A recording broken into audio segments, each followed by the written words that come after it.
¿Por qué uno de los mafiosos más despiadados de la historia, o sea, Al Capone, llegó a su tumba creyendo fervientemente que era un benefactor público incomprendido? Es una locura pensar eso. Totalmente. Y más importante aún, ¿qué tiene que ver el nivel de delirio de un criminal de los años 20?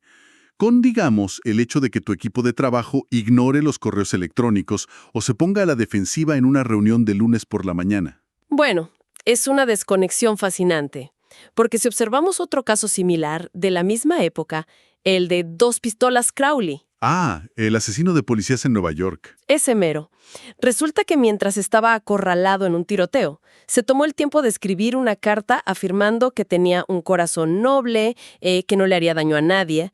O sea, vemos un patrón clarísimo. La mente humana tiene una capacidad casi infinita para la autojustificación. Vamos a desempacar esto, porque aquí es donde nuestra exploración de hoy cobra una relevancia absoluta para quienes nos escuchan. Así es.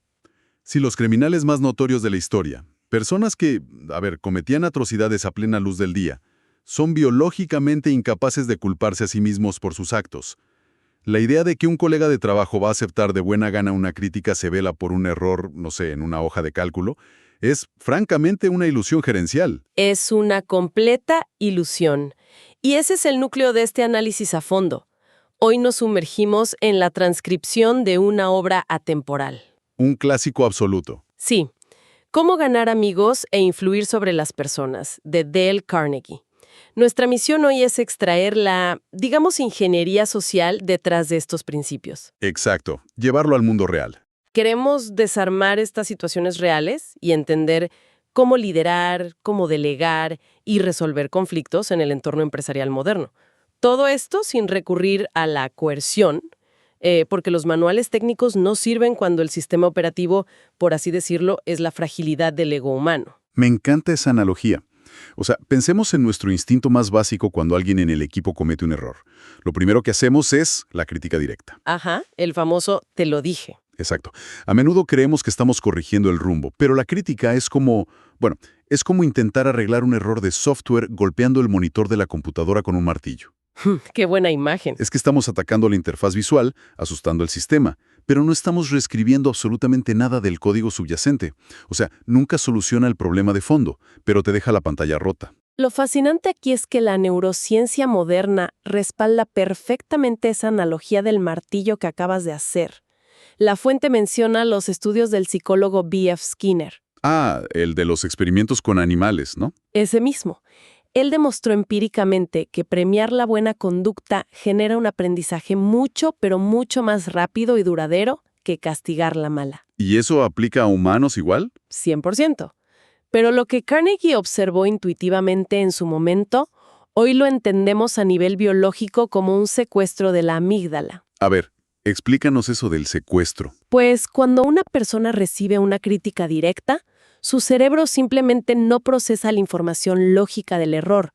Lo que procesa es una amenaza directa a su estatus. O sea, se encienden las alarmas. Exactamente. La amígdala se enciende y las áreas del cerebro responsables del aprendizaje y la lógica se apagan literalmente para redirigir toda la energía a la defensa. ¡Wow! Entonces, la crítica no solo molesta, sino que incapacita biológicamente a esa persona para mejorar en ese preciso momento. Si el cerebro se apaga ante la crítica, bueno, eso explica por qué líderes históricos pagaban auténticas fortunas por personas que entendían este mecanismo. Totalmente. El texto detalla el caso de Charles Schwab, a principios del siglo XX. Andrew Carnegie le pagaba a Schwab un salario de, escucha esto, $1 millón al año. Una cantidad obscena para la época. Absurda. Y Schwab mismo admitía alegremente que él no sabía más sobre la fabricación técnica de acero que los propios ingenieros de su planta. Claro, no le pagaban por saber de tornillos. Exacto. Si no era el mejor técnico, ese $1 millón no pagaba sus conocimientos de ingeniería. Pagaba puramente su API humana, digamos. Su capacidad de programar la interfaz con los trabajadores para evitar que activaran esas defensas que mencionabas. Schwab había decodificado el sistema operativo humano por completo. Su estrategia declarada era que la crítica de los superiores destruye la ambición. Por lo tanto, él era caluroso en su aprobación y muy generoso en sus elogios. Pero ojo, y esto es importante para la gente que nos sintoniza, esto no es simplemente tener buenos modales o ser buena onda. No, para nada.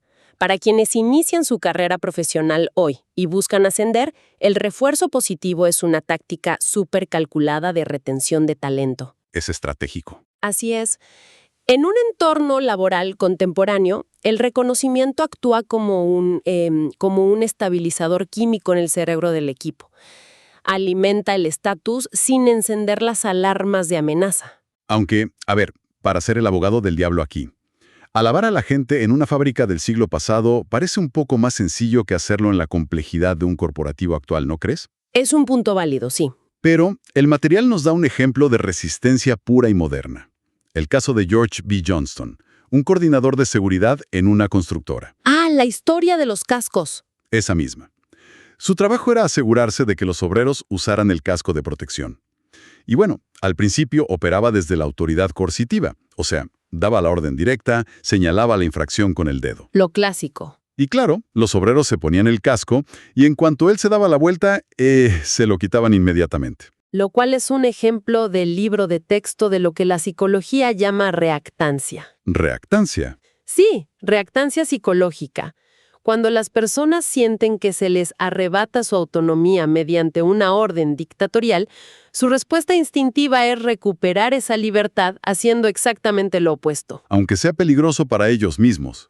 Exacto, aunque sea perjudicial, como quitarse un casco en una zona de riesgo. Es un mecanismo de defensa puro. Entonces Johnston cambió el enfoque. Dejó el martillo en la caja de herramientas, digamos. ¿Y qué hizo? Se acercaba a los obreros sin casco y en un tono muy amistoso simplemente les preguntaba si el casco les resultaba incómodo o si tal vez la talla era incorrecta. Un cambio sutil, pero poderoso. Totalmente. Solo después de establecer esa preocupación genuina por el confort de la persona, les recordaba sutilmente que el único propósito del casco era evitarles lesiones graves a ellos. ¿Y el resultado? Cumplimiento total, sin resistencia pasiva. Pasó de ser el policía que fiscaliza al consultor que facilita. La diferencia radical ahí es que Johnston eliminó la confrontación de egos. Al preguntar si el casco era incómodo, validó la experiencia del obrero. Los hizo sentir escuchados. Exacto. No estaba diciendo, ustedes están violando mis reglas. Estaba diciendo, yo quiero resolver la incomodidad de ustedes. Y eso funciona de maravilla porque desarma esa reactancia de la que hablábamos. Pero un momento. Hay un vacío lógico aquí que necesitamos cuestionar. A ver, dime. Si simplemente dejamos de criticar y nos dedicamos a validar y alabar a la gente, bueno, ¿cómo logramos que hagan el trabajo difícil? Ah, la gran pregunta. O sea, el refuerzo positivo es genial para mantener la paz. Sí, pero el aprecio por sí solo no mueve cajas pesadas ni termina reportes financieros a las 3 de la mañana. ¿Cómo transformamos esa falta de crítica en acción concreta? Ese es el salto crítico de la mera simpatía al liderazgo efectivo de verdad.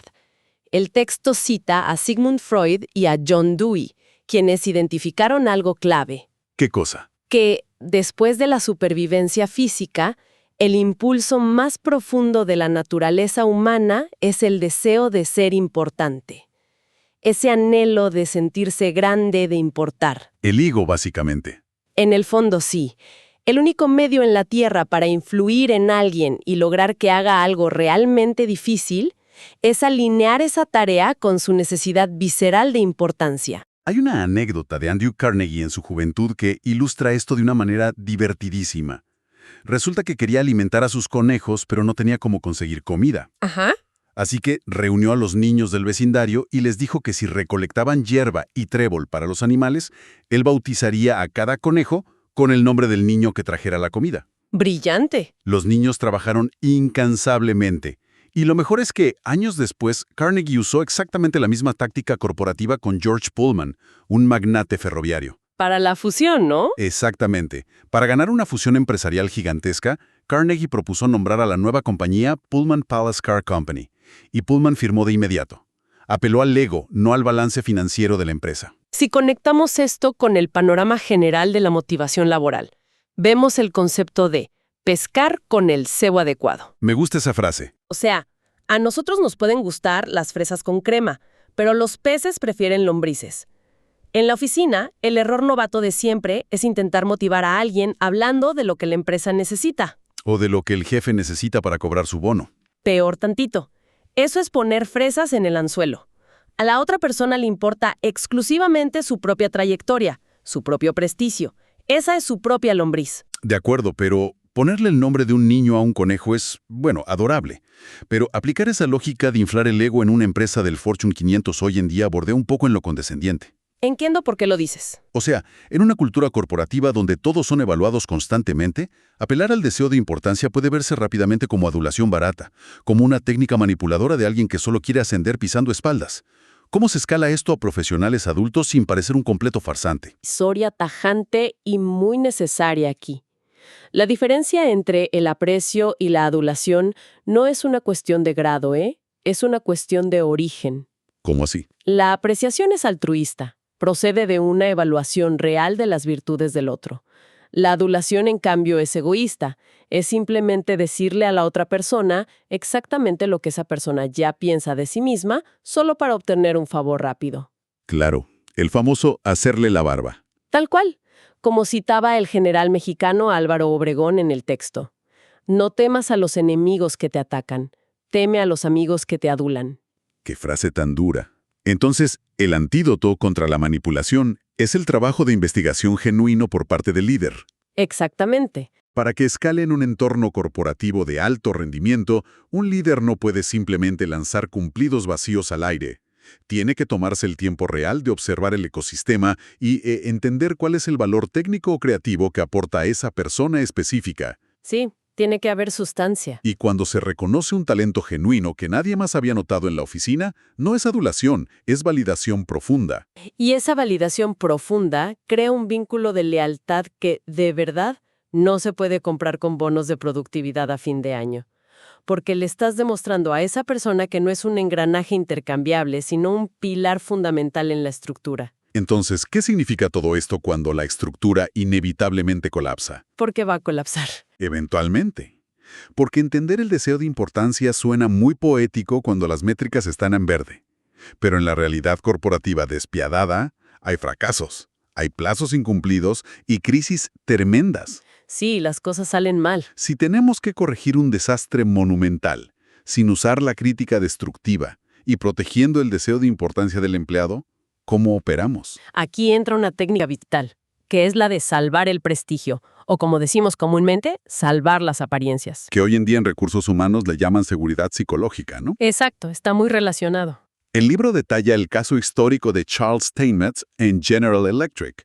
Steinmetz era un genio técnico, una mente absolutamente brillante en electricidad. Un rockstar de la ingeniería. Pero cometieron el error de ponerlo a dirigir el departamento de cálculos, y fue un fracaso gerencial catastrófico. Simplemente no sabía gestionar personas, lo cual es el dolor de cabeza clásico del mundo corporativo. Promover al mejor técnico hasta su nivel de incompetencia gerencial. El principio de Peter en la cocción. Pero GE no podía simplemente degradarlo, ¿verdad? O sea, el costo de reemplazar a un genio de ese calibre y el daño a la innovación de la empresa habrían sido incalculables si él renunciaba por resentimiento. Hubiera sido un desastre. Para un intelecto de ese nivel, una degradación pública habría sido una herida mortal a su enorme orgullo. Así que la empresa ejecutó una maniobra maestra de prestigio. ¿Qué hicieron? Le crearon un nuevo título. Lo nombraron ingeniero consultor de la General Electric. Suena importante. Era un puesto súper rimbombante que honraba su intelecto superior, pero simultáneamente transfirieron la administración del departamento a otro gerente. ¡Qué astutos! Steinmetz quedó fascinado. Se sintió más importante que nunca, y la empresa resolvió su cuello de botella gerencial sin disparar una sola alarma en la amígdala de Steinmetz. Le construyeron un puente de oro para que se retirara del campo de batalla gerencial sin sentir que estaba huyendo. Eso es brillante cuando el error es de otra persona. Pero, a ver, subamos la apuesta. Venga.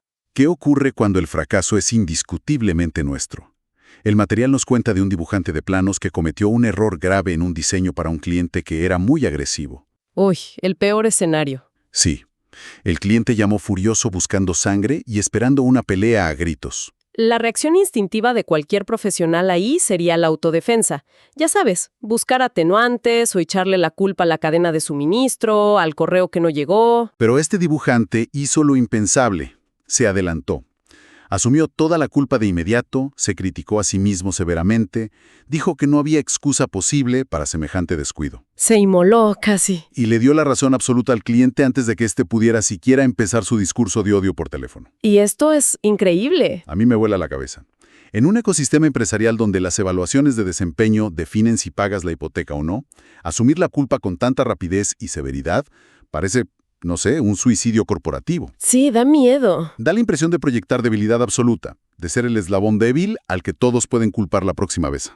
La lógica sugiere eso, por supuesto. Pero la neurobiología de una discusión dicta exactamente lo contrario. Paradójicamente, asumir el error con aplomo proyecta un nivel de autoconfianza abrumador. ¿Por qué? Porque priva al cerebro del atacante de esa dosis de dopamina que esperaba obtener al ganar la pelea. El cliente del dibujante, que venía preparadísimo para una guerra de egos, experimentó una disonancia cognitiva tremenda. Se quedó sin rival. Exacto. Su oponente acababa de rendirse incondicionalmente. Al no haber resistencia, la furia simplemente se desinfló. El cliente terminó defendiendo al dibujante, minimizando el error y al final dándole más trabajo. Es como hacer judo psicológico. Usas la fuerza del impulso de la otra persona para neutralizar el conflicto. Y el texto rescata una verdad atemporal de Abraham Lincoln para esto. Una gota de miel caza más moscas que un galón de hiel. ¡Qué gran frase! Es que al mostrar vulnerabilidad total, el conflicto muta de un yo contra ti a un nosotros contra el problema. Y dominar esa transición del conflicto a la colaboración nos lleva al escalón más alto del liderazgo moderno. Porque una vez que sabes desarmar las defensas y fomentar la importancia genuina en los demás, estás listo para transferir verdaderamente la agencia, estás listo para delegar. Aquí es donde se pone realmente interesante. Porque en las oficinas solemos confundir delegar con simplemente repartir tareas. Sí, delegar no es pasar tu lista de pendientes a otro. Repartir tareas es transaccional. Delegar, bajo la óptica de Carnegie, es transferir la propiedad emocional del resultado. Y hay un mecanismo psicológico tremendo que menciona la fuente, que es atribuir a la otra persona una buena reputación para que se esfuerce en mantenerla. En psicología, esto roza con lo que llamamos la cognición protectora de la identidad. Suena complejo. Un poco, pero la historia del mecánico Bill en Lowell lo ilustra a la perfección. Bill era un empleado veterano cuyo rendimiento había caído en picada, así, de la noche a la mañana. Un dolor de cabeza para cualquier gerente. Y un jefe tradicional habría aplicado el martillo de la crítica, que decíamos antes, o de plano una advertencia de despido. En cambio, su jefe lo llamó en privado. Y, escucha esto, no le habló del trabajo deficiente reciente, le habló de su identidad pasada. Ajá. Le recordó que él era el estándar de oro del taller, un mecánico excepcional con una reputación intachable en toda la ciudad. Le dijo que confiaba ciegamente en que volvería a ese nivel de excelencia. O sea, el jefe no atacó el rendimiento actual, ancló a Bill a una versión superior de sí mismo. Y claro, el cerebro de Bill aceptó esa identidad revivida. Y una vez que tu identidad central es «soy el mecánico de élite en el que todos confían», entregar un trabajo mediocre genera un dolor psicológico inmenso. Ya no encaja con quién eres. Exacto. Bill volvió a ser el mejor del taller. Y no fue por miedo al despido, sino porque su propio orgullo actuó como el regulador de su conducta. El líder instaló el software de automotivación y dejó que se ejecutara solito. Lo cual nos lleva a la herramienta definitiva para empoderar a un equipo. Hacer preguntas en lugar de dar órdenes. Esto es vital. Si vuelvo a mi idea de cómo delegar fallidamente, dar una orden directa es como arrojarle a alguien una caja de 50 kilos al pecho y gritarle, «¡Lleva esto!». O sea, es violento y genera resistencia. ¿Qué haces para atrás por instinto? Lógico.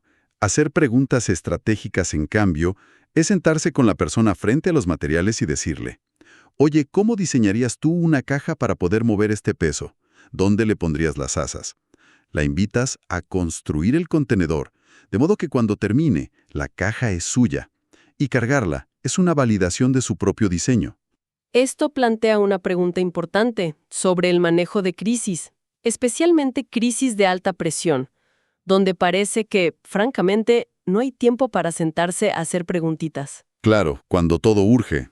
El libro narra el episodio de Ian MacDonald, un gerente de fábrica en Sudáfrica, que recibió un pedido colosal con un plazo de entrega que, logísticamente, parecía materialmente imposible. El típico para ayer. La reacción dictatorial, la fácil, habría sido salir a la planta, decretar horas extras obligatorias, cancelar vacaciones y amenazar con despidos masivos si no se cumplía la cuota. Una receta garantizada para el agotamiento masivo y el sabotaje sutil por parte de los obreros. Totalmente. Pero McDonald's optó por invitarlos a diseñar la caja. Usando tu analogía, reunió al equipo, delineó la urgencia y la importancia vital que tenía el cliente para el futuro de todos ellos y simplemente les devolvió la pelota con preguntas. ¡Qué nervios! Les dijo, ¿hay algún modo de reorganizar nuestros horarios o procesos para lograr este milagro logístico? Y aquí es donde ocurre lo que en la teoría del comportamiento se conoce como el efecto IKEA, ¿no? Exactamente. Las personas otorgan un valor desproporcionadamente alto a los sistemas o productos que ellos mismos ayudaron a crear.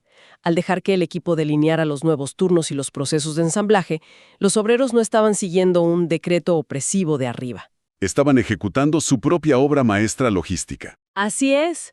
Asumieron el desafío con una actitud inquebrantable porque el plan llevaba sus firmas emocionales. Se pusieron la camiseta porque ellos tejieron la tela. Toda esta exploración desmantela un mito corporativo peligrosísimo que tenemos muy arraigado. La creencia de que la autoridad coercitiva, el mando duro y el miedo son sinónimos de fuerza y eficiencia. Es un mito que hace mucho daño. A lo largo de cada caso que analizamos hoy, queda expuesto que la agresión es en realidad el atajo de un líder que no comprende la tecnología humana. La verdadera eficiencia se alcanza cuando aceptamos que no estamos administrando hojas de balance que responden a fórmulas matemáticas perfectas. Ojalá. Estamos interactuando con ecosistemas emocionales profundamente complejos. Ecosistemas impulsados por la vanidad, aterrorizados por el fracaso y siempre sedientos de reconocimiento. Desde entender la parálisis cerebral que causa la crítica frontal, hasta el arte de permitir que un colega salve su prestigio en medio de una crisis, el liderazgo de alto nivel no es una exhibición de dominancia animal. Es un ejercicio quirúrgico de empatía estratégica. Y con eso llegamos al punto de inflexión. Empezamos hablando del absurdo autoengaño de criminales como Al Capone y terminamos mapeando la neurociencia de la colaboración en las oficinas. Ha sido un viaje fascinante. Si el impulso central que mueve la maquinaria de nuestras oficinas no es el salario, sino el hambre de sentirnos importantes, bueno, pensemos en este experimento mental para todos los que nos escuchan. A ver, ¿Cómo se alteraría radicalmente la estructura de poder y la moral de un equipo si a partir de mañana, cada individuo, desde el pasante hasta la dirección general, se impusiera la misión silenciosa de encontrar un atributo genuino e irreemplazable en al menos un colega y hacérselo saber sin pedir nada a cambio? ¡wow! Sería una revolución silenciosa. Es un laboratorio de psicología humana totalmente gratuito. Y tal vez, al reescribir ese código base con apreciación auténtica, descubramos que esa máquina impredecible y a veces pantanosa que llamamos equipo, empieza por fin a sincronizarse.